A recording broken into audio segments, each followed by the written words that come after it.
Existe uma falta de profissionalismo e de profissionalização no meio de influência. Tem alguns influenciadores que estão se defendendo de uma forma completamente equivocada, como publicitária, que trabalhou quase 4 anos em agência, tem que defender, dizendo que às vezes eles não seguem o briefing, porque o briefing quer dizer como eles devem falar. Bom, isso não tem como ser verdade, eu vou dizer por quê. Briefing é somente um direcionamento. Infos necessárias para o processo de criação. Briefing é simplesmente um direcionamento pra gente saber o que a gente precisa criar. Então, por exemplo, coisas que precisam ser citadas, produto que tem que aparecer na publi, qual é o objetivo. Eu totalmente entendo que pessoas que não são da área entendem muito bem a diferença entre briefing e roteiro. No momento que tu é um influenciador, é tua obrigação entender quais são as partes do processo de criação de uma publicidade. Isso que aqui eles estão se referindo é o roteiro, não o briefing. Aí que eu digo que existe uma falta de profissionalização no meio de influência. Como eu falei, roteiro é outra coisa. E aí sim eu concordo que deve ser uma cocriação entre o redator da agência e o influenciador. Porque, de fato, o influenciador é quem melhor conhece o seu público. O influenciador é contratado para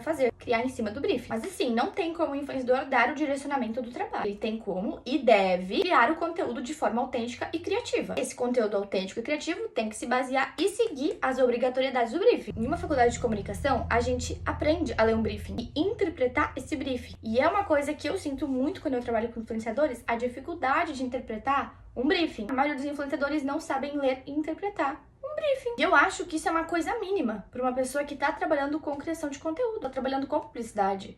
Mas que não vai saber ler e interpretar um briefing, sabe? Essa falta de profissionalização, aliada à falta de profissionalismo de muitos influenciadores, é o que, assim, gente, desanima total as marcas.